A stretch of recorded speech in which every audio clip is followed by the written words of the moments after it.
Vamos lá, pessoal, estamos de volta aqui com a nossa aula de PCR, parada cardiorrespiratória. Aliás, é um dos temas que eu particularmente mais gosto de estudar. E se não for o seu, se vire para gostar, porque tá em toda a prova, não tem para onde correr, tá bom? Vamos gostar aí que fica mais fácil. Aqui a gente tem o protocolo do atendimento, né, do paciente em parada cardiorrespiratória e esse passo a passo que ele é essencial para o nosso aprendizado. O que ele manda fazer primeiro? Qual é o primeiro passo? Iniciar RCP. Né? A gente já sabe como é RCP em relação ao suporte básico de vida, que é uma compressão efetiva, né? Uma compressão com a profundidade de 5 a 6 centímetros, em polegadas. A gente vai ver tudo isso depois em tabelinha resumido de um para você, tá? Em polegadas de 2 a 2,4, tudo para adulto. Depois a gente vai organizar na tabelinha o que é de criança, o que é de adulto, tá certo?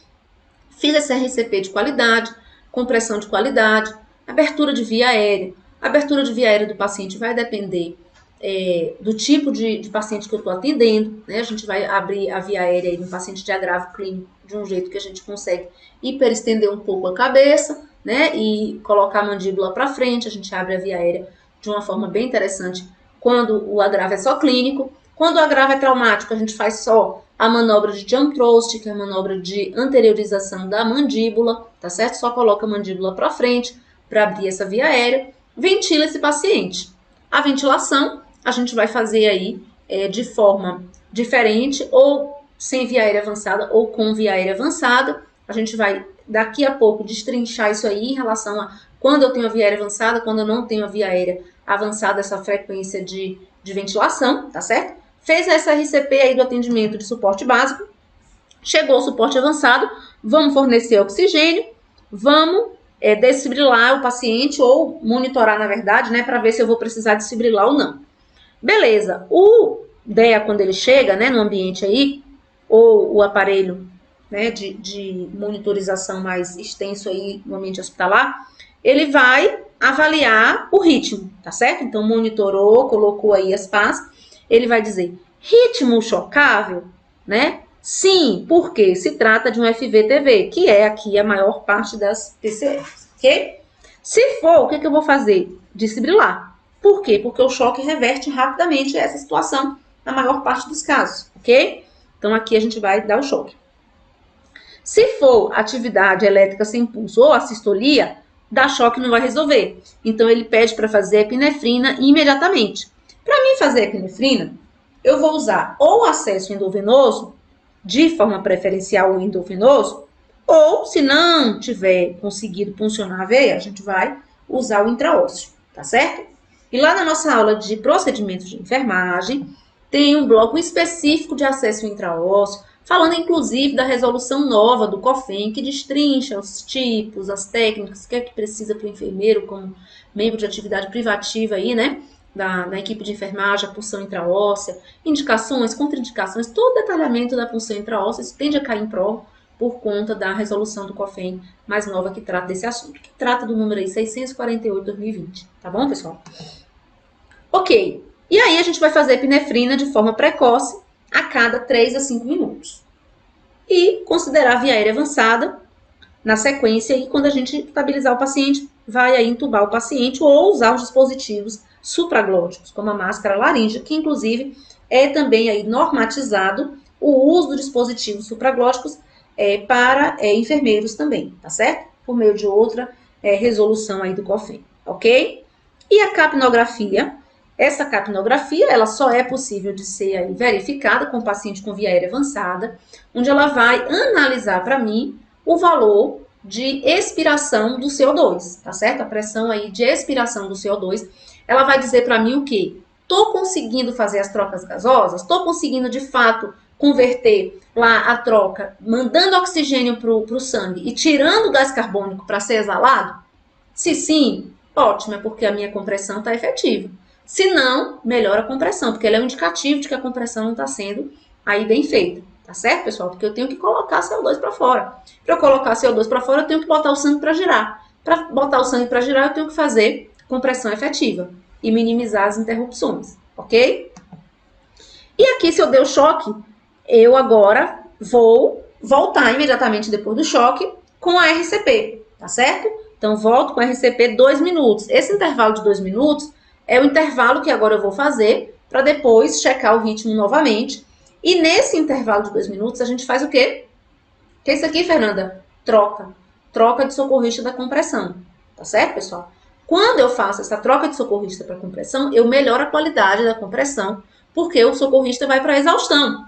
Fiquei 2 dias fazendo compressão no ACLS. No outro dia eu não prestava para nada, porque dói tudo. Dói da mão, tendinite na mão, no corpo, na coluna entrevada, né? Acho que é a idade também, talvez os jovens nem sintam tanto assim. Mas 2 dias de ACLS deu para acabar comigo.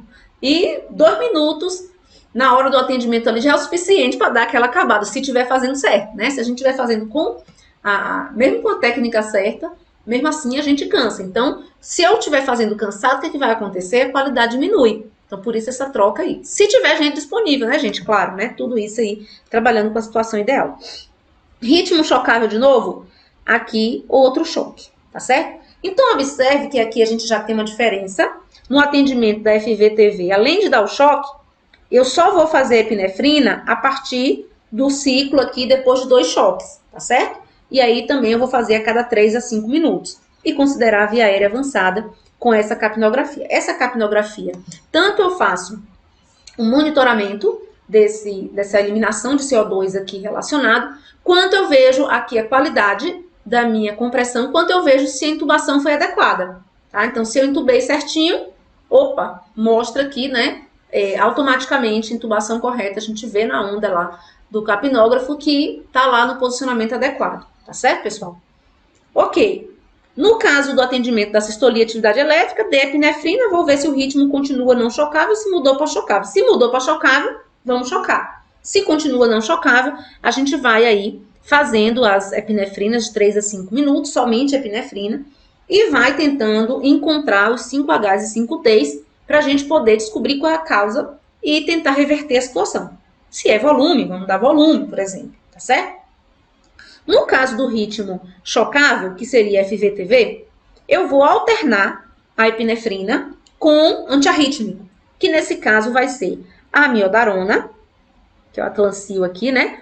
Ou lidocaína, certo? Antigamente, lá em 2015, a amiodarona tinha prioridade. Agora, em 2020, tanto faz um ou outro, tá bom? Lá a gente podia usar a lidocaína como segunda opção. Aqui agora é igual, no mesmo nível de evidência aí relacionado. E sempre buscando tratar o problema na sua raiz, né? Que é aqui as causas reversíveis. Se não houver sinais de retorno da circulação espontânea, a gente volta e vai alternando aí, olhando que tipo de ritmo está acontecendo e vai conduzindo a situação. Se houver o retorno da circulação espontânea, a gente vai prestar os cuidados pós-PCR, que inclui avaliação neurológica, que inclui o controle direcionado de temperatura, que inclui aí os cuidados para manter esse paciente vivo, né? Esse paciente vai estar grave, ele saiu de uma parada, né? Monitorização, UTI, todos os cuidados, né? Coleta de sangue, gasometria, enfim, tudo que precisa aí para ajustar o paciente, tá? Essa tabelinha é uma tabelinha que eu amo de paixão, né? Eu faço ela aí toda vez que eu estou dando uma aula de questões, né? A gente sempre traz ela aí para você. E ela faz um resumo dividido por categorias, por grupo aqui. Então, observe que eu tenho adultos e adolescentes, criança de 1 ano até a puberdade, que são 3 pontos de corte aqui, né? E o terceiro ponto que é bebê. Esse bebê não inclui aqui RN, sala de parto, tá certo, pessoal? Por isso que a gente vai fazer um bloco específico de sala de parto, porque muda aqui a situação, ok? Então, toda vez que eu estiver falando em crianças, a gente tem que ter cuidado dessas subdivisões.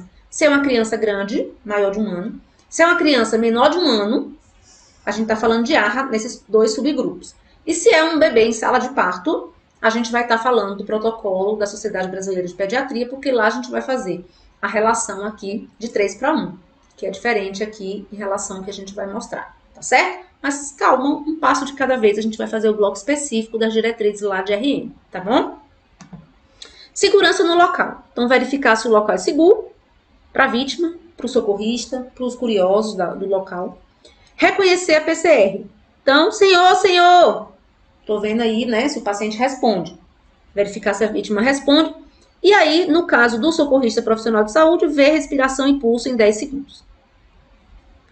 Por que eu gosto tanto dessa tabela? Porque tem todos os números da PCR, né, gente? E onde tem número, você já sabe que tem questão. Aí agora a gente vai para a relação ventilação, compressão sem via aérea avançada. Então, observe que eu tenho essa relação sem via aérea avançada e tenho essa relação com via aérea avançada, tá bom? Então, adulto e adolescente, eu vou fazer em todas as situações, aí, com 1 ou 2 socorristas, 30:2, sem via aérea avançada, certo? E no caso aqui, crianças de 1 ano até a puberdade, se tiver 2 socorristas, eu vou priorizar 15 compressões para 2 ventilações, ok? Se for um socorrista, 30:2. Bebês da mesma forma, então 30:2 aqui, um socorrista, 2 socorristas, 15:2, tá? Com relação agora à via aérea avançada. Se eu tenho via aérea avançada, eu não vou ter uma sincronia da ventilação com a compressão, tá certo? Então, a gente vai fazer de forma assíncrona, com não sincronia, termos assim equivalentes, onde eu vou ter a frequência por minuto de 100 a 120 para todas as categorias, tá? 100 a 120 em todas as categorias de faixa etária. E a ventilação muda. Presta atenção, porque isso é 2020, meu povo. Presta atenção, ativa a tic-tac aí. Diz a ele que agora é importante desconstruir o que você sabia até o momento para construir uma coisa nova. Ok. Primeiro, adulto, 1 a cada 6 segundos, que vai dar 10 por minuto. Isso você já sabia, certo? Isso é o que já existia. Agora, para criança, independente aí da faixa etária, eu vou fazer uma ventilação a cada 2 a 3 segundos. Anotou, registrou, pediu para o cérebro memorizar isso aí, porque se você não pediu ainda, conversa com ele, nesse 1 segundinho aí, entre esse item e o próximo item, tá bom? Profundidade. Aqui também tem muito detalhezinho, porque essas 3 categorias vão ter números diferentes. Então, presta atenção. Adulto, de 5 no mínimo e no máximo 6. No guideline novo, 2020, ele não fala nesse máximo 6. Mas também ele não diz que tem aí ilimitado. No de 2015, ele deixava claro. No mínimo 5, no máximo 6. No de 2020, ele diz assim, no mínimo 5. Ele não fala do máximo. Por que eu estou falando isso? Porque se vier no mínimo 5, tá copiando lá o que está na ARRA 2020, não tá errado, tá certo? Se tiver de 5 a 6, também tá certo, não tem problema. Porque também a gente não pode aprofundar muito mais do que 6, porque senão vai ter lesão de costela, vai ter perfuração de pulmão. Então tem que ter todo o equilíbrio aí. Quem vai dizer isso para você é o mecanismo de feedback. Se tá bom aí a compressão, tá? Isso em polegada vai dar 2 a 2,4. Fernanda, é número demais, eu sei disso. Mas uma hora entra, se você revisar, uma hora entra. Vamos para a criança maior, de 1 ano até a puberdade, que é onde a ARRA usa de ponto de corte. 1/3 do diâmetro antero-posterior. Bebês também é a mesma referência, 1/3 do diâmetro antero-posterior. Só que 1/3 para crianças maiores vai equivaler a cerca de 5 centímetros ou 2 polegadas. 1/3 para bebê vai equivaler a 1,5 polegadas, que vai ser 4 centímetros, tá bom? O retorno do tórax, a gente sempre vai esperar o retorno do tórax após cada compressão. Por quê? Fisiologia. O ciclo cardíaco, gente. O coração tem que encher para mim comprimir, para o sangue ir. Se eu comprimo, cadê o sangue que não voltou ainda? É como se eu apertasse o coração e apertasse de novo. Mas peraí, eu tenho que encher. Então, comprime, coração enche, comprime. Comprime, coração enche, comprime. Porque se eu não tiver esse retorno do tórax para o coração encher, eu vou estar apertando sem o coração estar cheio, né? Então, aqui o volume sistólico ejetado não vai ser o suficiente, tá certo, pessoal? Então, esse retorno aqui é importante, tá? Minimizar as interrupções. Quando que eu interrompo, Fernanda? Eu vou interromper para checar o ritmo, certo? Vou interromper na hora do choque, que todo mundo tem que se afastar, e vou interromper para trocar a compressão, tá certo? A gente aproveita essa troca da compressão para olhar o ritmo, para não parar várias vezes, tá certo? E se for indicado choque, todo mundo afasta, chocou, voltou para as compressões, tá certo?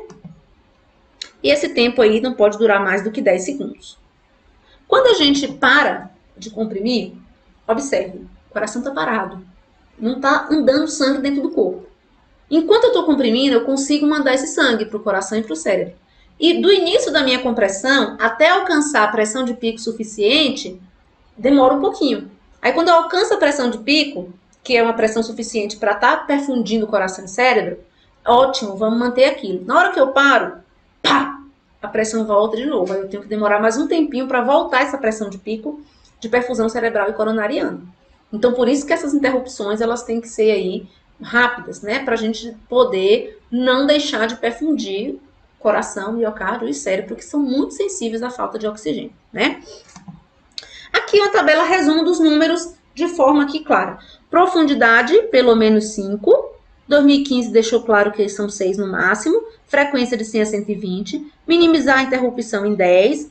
Evite ventilação excessiva, isso é importante. Eu vou fazer uma a cada 6 segundos de forma assíncrona com a compressão, ou seja, sem sincronia, com via aérea avançada, sem via aérea avançada 30/2, alternar socorrista a cada 2 e usar a capnografia quantitativa em forma de onda, tá? Pra gente poder ver o que, gente? A qualidade da RCP. Porque se eu tô com a qualidade da RCP boa, eu tô aí mostrando uma eliminação de CO2 alta. Se tá baixo a minha capnografia, isso quer dizer que a minha RCP não tá suficiente aí. Aqui a carga do choque. No caso de FV-TV, que indica desfibrilação, os aparelhos mais novos, que são bifásicos, que é aí os que são mais recomendados, a gente vai ter 200 joules, e os monofásicos, que são aqueles mais antigos, 360 joules.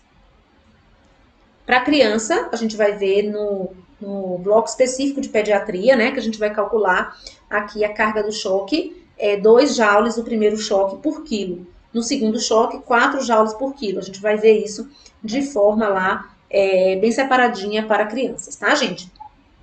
Dose de medicação, né? Vamos aqui falar agora sobre medicações. Essa tabelinha linda. Vocês sabem que eu amo tabelas, né, gente? Vocês sabem disso. E aí a gente vai ter, ó, todos os ritmos, a gente vai usar epinefrina. Epinefrina, adrenalina, mesma coisa, né? Então aqui, prioritariamente pela via endovenosa, 1 miligrama de 3 a 5 minutos. Essa é a dose de adulto. De criança, não coloquei aqui, não é comum aparecer em prova essas doses de medicação específica para criança, a não ser quando é uma prova específica de NEL, uma prova específica de especialização em pediatria, que aí nesse caso o aluno precisa, claro, saber as doses específicas aí para categoria de criança e de NEL, tá? A miodarona, a gente tem a primeira dose de 300 e a segunda de 150. Observe que tanto a miodarona quanto a lidocaína, que são aí não feitas em conjunto, né? Eu escolho fazer uma, eu escolho fazer a outra.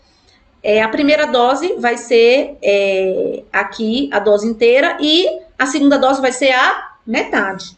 Então, isso facilita você memorizar. Então, se é 300, a metade vai ser 150.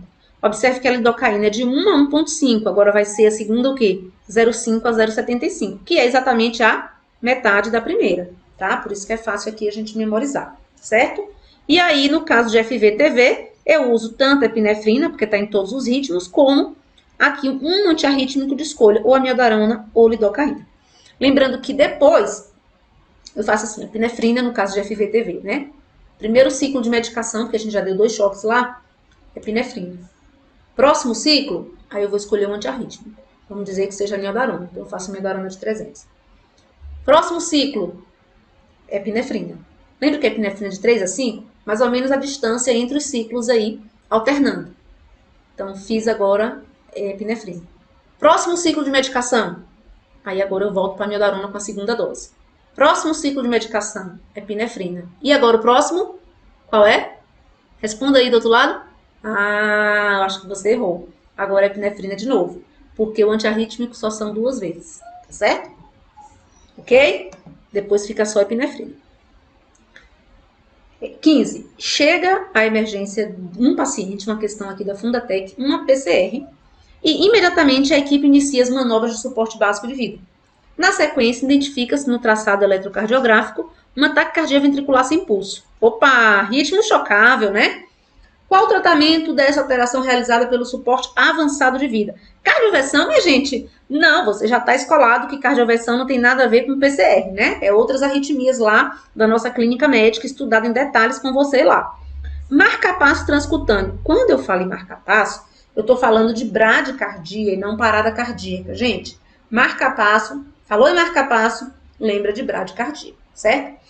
Esse marca-passo, ele pode ser de várias formas, tá? Ele pode ser transcutâneo, que é aquele que eu só colo a pá, que às vezes é a pá que consegue fazer a desfibrilação, consegue ter a função marca-passo, às vezes é uma pá mais cara, né, mais específica, mas consegue fazer isso aqui. Esse transcutâneo é descartável, né, depois que o paciente vai de alta ou vai para colocar o transvenoso aí, tira esse, né, então aí esse transcutâneo é para resolver o problema ali na emergência. O endovenoso é quando passa por dentro de um catéter, né, o marca-passo aqui, e tem o definitivo, que vai ser aquele colocado no centro cirúrgico, né, o paciente que vai viver aí precisando de marca-passo especificamente. Na nossa aula de clínica médica você vê lá todos os tipos de marca-passo, quando que eu uso, mas para parada não tem nada a ver. Só para poder explicar a questão aqui, né, o que é que significa essas terminologias aqui, o transcutâneo seria esse que cola na pele, mas não tem nada a ver com parada. Desfibrilação é ritmo de parada? É. É ritmo que demanda choque? É. Então, aqui a gente acha o nosso gabarito. Atropina endovenosa. Gente, a atropina não é usada em parada cardíaca, tá certo, pessoal? Ela foi retirada do algoritmo aí já tem um bom tempo, ok? Quando que eu uso atropina? Eu uso atropina em paciente com bradicardia, tá certo? É um dos medicamentos aí de início do tratamento da bradicardia, né, aqui relacionada. A gente usa atropina para intoxicação exógena, se for o caso aí como antagonista dos agentes intoxicantes, dos carbamatos, organofosforados, que são aí, por exemplo, o aldicarbo e o chumbinho, né, tentativa de suicídio, homicídio, aí no caso usa atropina e nas bradicardias. Então, parada cardíaca não usa atropina aqui, tá certo? Questão 16. O efeito da adrenalina em uma PCR é o quê?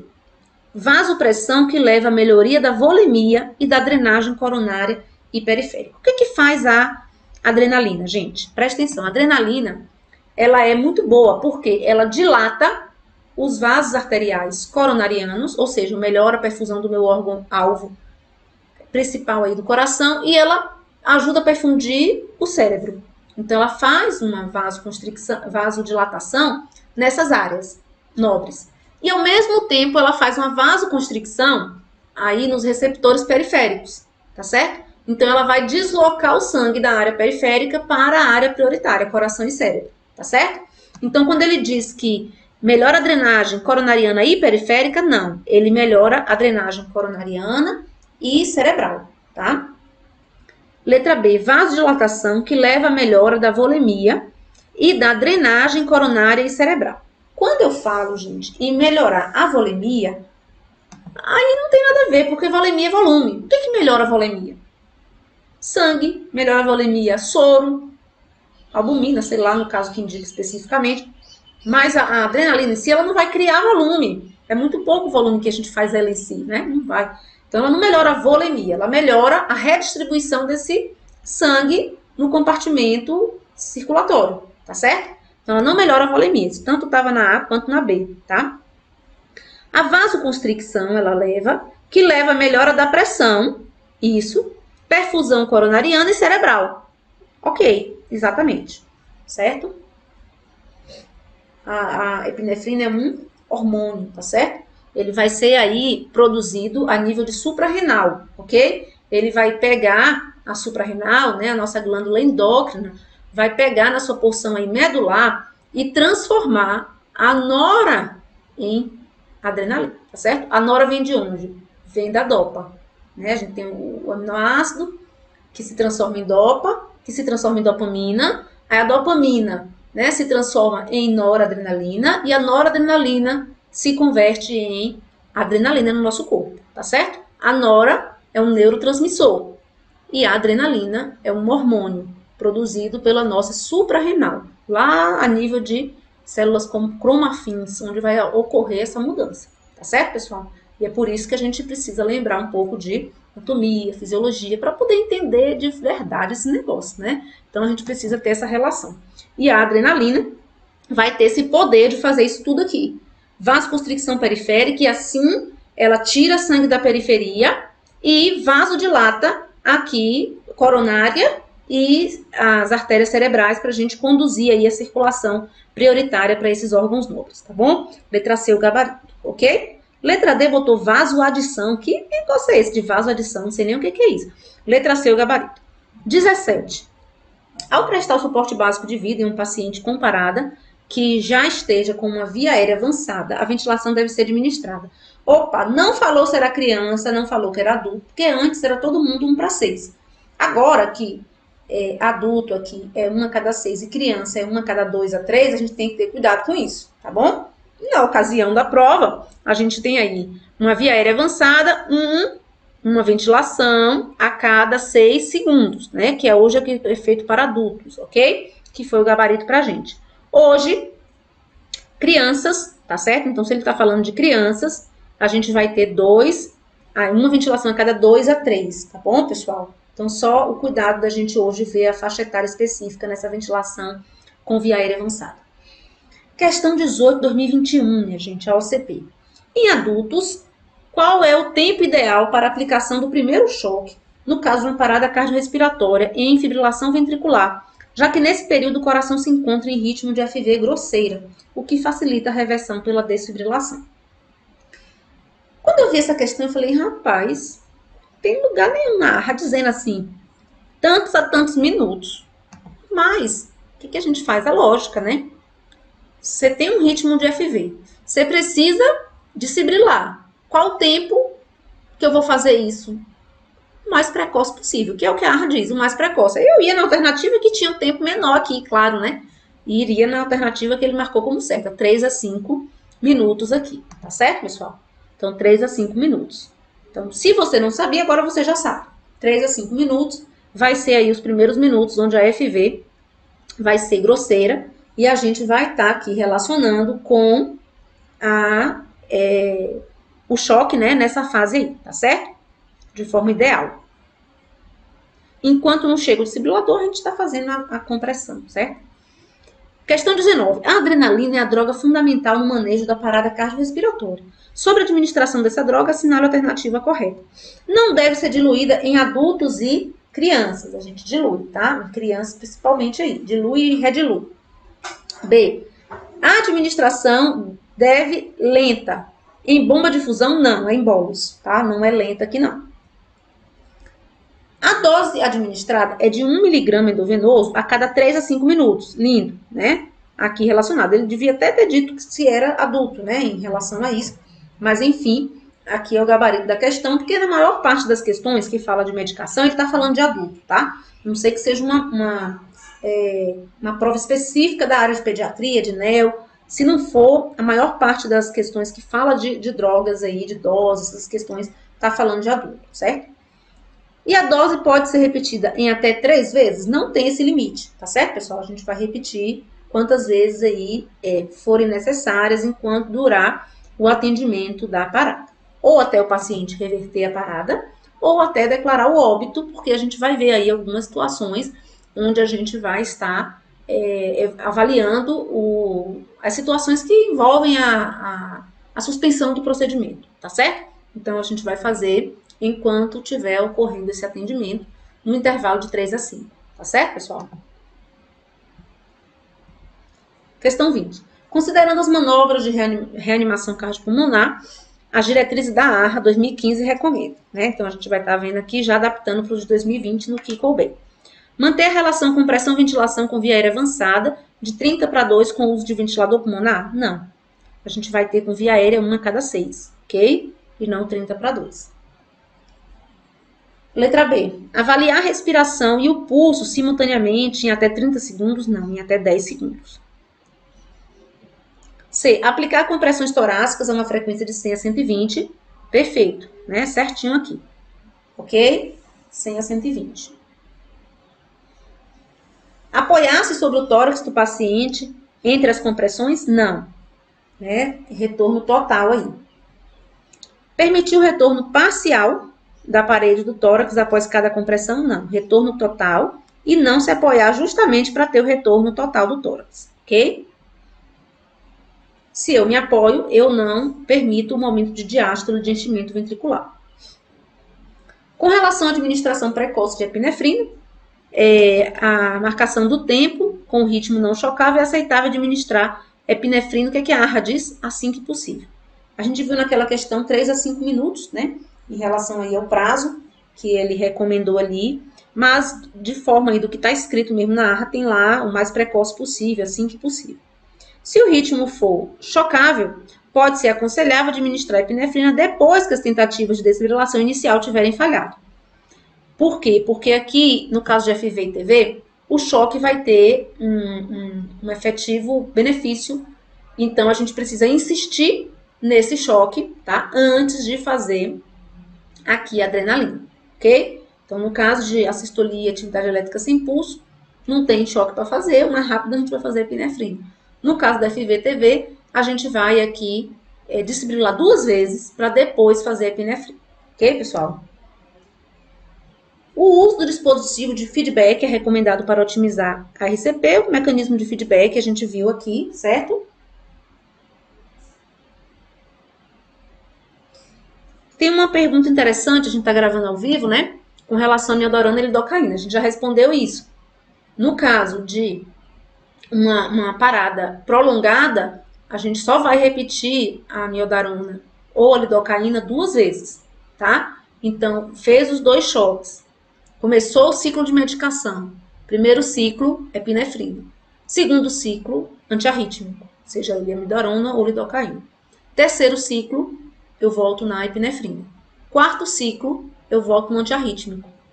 Quinto ciclo, eu vou fazer epinefrina de novo. Sexto ciclo, epinefrina. Então, só continuo com a epinefrina depois desses 2 aí que a gente fez de antiarrítmico intercalado. Tá certo, pessoal?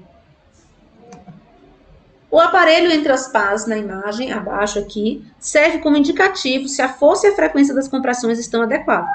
E faz a leitura e informa o socorrista se ele precisa melhorar tanto a frequência quanto a profundidade, tá? Todo o aparelho de desfibrilação tem isso? Não. Tem muitas marcas que não tem isso, tá ok? E aí, como é que eu faço para saber? Faz o que der. Faz o que der ali. No caso do que tem, a gente vai ter esse cuidado de olhar se está preenchendo os quadradinhos da profundidade, se está numa frequência boa. Ele vai sinalizando para a gente também ali, tá? Comprima mais rápido, comprima mais forte, ele fala para a gente. Monitoramento fisiológico da qualidade da RCP. No caso aqui, o paciente estaria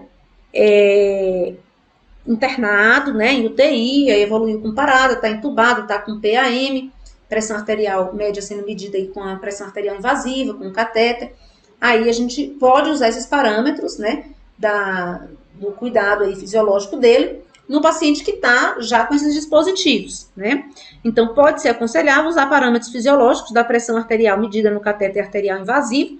Se ele está parado, na hora que ele para, a pressão vai a 0, está sem pressão. Mas durante a compressão, vai aparecer alguma pressão lá, porque a gente está comprimindo. Então, monitorar isso do que está sendo feito, né, no paciente que já está com aquilo ali. Ninguém vai parar no meio da parada para fazer isso, né? Não, ok? É só para quem já está. E no caso do tubo, assim, a gente vai entubar no momento certo da parada, que não é no início, né? A gente vai primeiro prestar os primeiros atendimentos para depois evoluir para a intubação.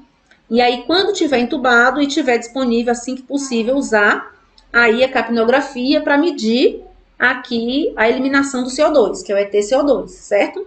Então, para isso, eu preciso ter o tubo endotraqueal para poder fazer essa medida. Então, essa medida vai medir aqui a concentração de CO2 ao final da expiração e é usada para avaliar a qualidade da RCP. Como eu falei para vocês, se eu estiver fazendo uma compressão boa, eu estou eliminando CO2 numa quantidade satisfatória. Se não, a gente vai precisar melhorar a RCP aí, tá certo? E o aparelho chama-se capnógrafo, ok? Tem mais simples, que dá só o valor, e tem os melhores que tem a onda, porque aí a gente vê a onda específica dessa capnografia, tá? A mínima, 10. A ideal, numa RCP, tá, gente? 20. Quando ele retorna à circulação espontânea, volta para 40, tá certo? Ok? A CO2 eliminada, ela é similar à CO2 do sangue, tá? Em relação aí à concentração. Então, 40 é quando retorna, ok? mas fazendo a compressão, pelo menos 10 aí. E, idealmente, do que eu precisaria, assim, de forma melhor, 20, tá? A desfibrilação dupla sequencial, que seria o uso de 2 aparelhos para desfibrilar na sequência um depois do outro, não é recomendada para ritmo chocável refratário. Isso não foi aqui indicado, tá bom? Isso vai estar lá na questão já de 2021, essa cobrança. Então, fiquem atentos com relação a isso. Então, a desfibrilação dupla sequencial não é recomendada para ritmo chocável refratário. A desfibrilação sequencial dupla é a prática de aplicar choques quase simultâneos usando 2 desfibriladores. Embora alguns relatos de casos tenham mostrado bons resultados, uma revisão sistemática do IUCOR, que é quem discute aí essa questão das recomendações, né, que fecha as recomendações na ARRA, né, junto com a ARRAI, que é o Comitê Internacional de Ressuscitação, o IUCOR, 2020, não descobriu evidências para corroborar aqui com a desfibrilação sequencial dupla e recomendá-la, em vez do seu uso aí de rotina. Então, não vai indicar, tá? Isso a gente vai ver em questão mais à frente, é importante para a gente orientar você. No guideline de 2015, a gente dizia endovenoso ou intraósseo. Não tinha uma linha de prioridade. Era o que desce lá. Aqui não, aqui deixou claro que a prioridade é a endovenosa, tá certo? Se depois de 2 tentativas não conseguiu acesso venoso, a gente sabe que o paciente aí com hipovolemia, com vasoconstricção periférica, já vai ser difícil funcionar. E parada, o negócio estreita mais ainda, né? Então, a punção endovenosa é difícil. Então, muitas vezes a gente vai evoluir para intraósseo. Mas o que eu preciso saber para concurso é que não é equivalente em termos de uma ou outra no momento. Eu vou priorizar a endovenosa primeiro, e se não conseguir, a gente vai para intraósseo. No intraósseo eu vou poder fazer tudo. Todas as drogas de emergência eu posso fazer no intraósseo. Inclusive colher sangue para aí fazer os exames, tá? Então, com intraósseo eu consigo fazer volemia, eu consigo fazer epinefrina, eu consigo fazer amiodarona, eu consigo fazer lidocaína. Eu preciso ter aí uma visão geral de qualquer droga de urgência e emergência vai ser feito no intraósseo. Aí tem um que diz assim, Fernanda, e quimioterapia? Gente, ninguém funciona intraósseo para fazer droga de quimioterapia, dessas coisas. Intraósseo é para emergência, tá certo, pessoal? Então, é para usar ali e tirar assim que possível, assim que conseguir um outro acesso. Porque eu estou colocando a medicação na medula óssea, né? E aquilo ali tem riscos gigantescos, a gente sabe disso. Inclusive de osteomielite, tá? Não é a via adequada, mas é o que eu tenho para urgência e emergência. Então, de maneira geral, o que cai nas provas eu posso usar o acesso intraósseo em qualquer medicação de urgência e emergência, tá? E quando ele fala isso, é equivalente em termos de possibilidade de dose, essas coisas também vai ser aqui equivalente, tá certo? Não precisa ajustar a dose entre endovenoso e intraósseo. Então, é recomendado tentar o acesso intraósseo somente após tentativa de acesso endovenoso para administrar a medicação na PCR. Pode ser usado em intubação endotraqueal ou via aérea extraglótica avançada, que seria, no caso, aí, por exemplo, a máscara laríngea e outros dispositivos que podem ser utilizados com essa finalidade. A capnografia em forma de onda ou capnometria deve ser usado para confirmar o posicionamento do tubo. Então, como eu falei para vocês, quando eu coloco ali o dispositivo que mede a liberação de CO2 após a expiração, ele vai servir para avaliar a qualidade de RCP, ele vai servir para ver se o paciente foi entubado adequadamente e se o paciente retornou da circulação espontânea, porque quando volta à circulação espontânea, ela melhora essa curva, tá? Esse valor. Na presença de via aérea avançada, a ventilação do adulto deve ocorrer a cada 6 segundos, uma ventilação a cada 6, no total de 10, a gente já tinha visto, e isso vai servir aí para acompanhar as compressões de forma assíncrona. Com relação ao retorno da circulação espontânea, aí quando o paciente volta, o coração volta a bater, eu vou ter a presença de pulso e de pressão arterial, porque o paciente parado não tem pulso, não tem pressão arterial. Quando esse paciente volta, eu vou ter pulso e vou ter pressão arterial, tá? Aí a gente vai monitorar esse paciente de forma mais invasiva para poder monitorar as drogas que vão ser usadas, aqui todo o cuidado pós-retorno. E deve ser usado, nesse caso, a pressão arterial invasiva para monitorar esse retorno. Aumentar aqui, né, a FTCO2, a pressão de expiração de gás carbônico, ele vai melhorar automaticamente quando esse paciente retorna, tá certo? E vai estar aí maior do que 40. Por isso que a gente vai saber, inclusive, que o paciente voltou entre as recomendações aí relacionadas, tá? No próximo bloco, a gente vai ver aqui a questão de parada cardiorrespiratória por uso de opioide, que seria aqui necessário o uso do antagonista aí, que é a naloxona. A gente vai ver isso, foi bem reforçado agora em 2020, tá? A gente vai ver as doses pelo manual do SAMU, porque apesar de reforçar bastante o uso, né, inclusive com protocolos específicos com o uso da naloxona, ele não traz nos destaques a dose específica. Eu peguei lá no manual do SAMU pra gente. Depois a gente vai ver no próximo bloco cuidados pós-PCR e em relação a neuroprognóstico, avaliação multimodal de exame neurológico desse paciente. Vamos aí ver também aqui o cuidado específico em parada e o retorno da circulação espontânea, quais são os parâmetros que a gente vai estabelecer como alvo do retorno da circulação espontânea, até quando continuar a manobra de RCP, o atendimento desse paciente, tá certo? E também vamos fazer especificamente blocos de pediatria, de gestante e de recém-nascido. Então tem muita coisa pra gente falar até o final, tá certo? Então não sai daí não, fica aí e vamos comigo com o modo turbo ativado.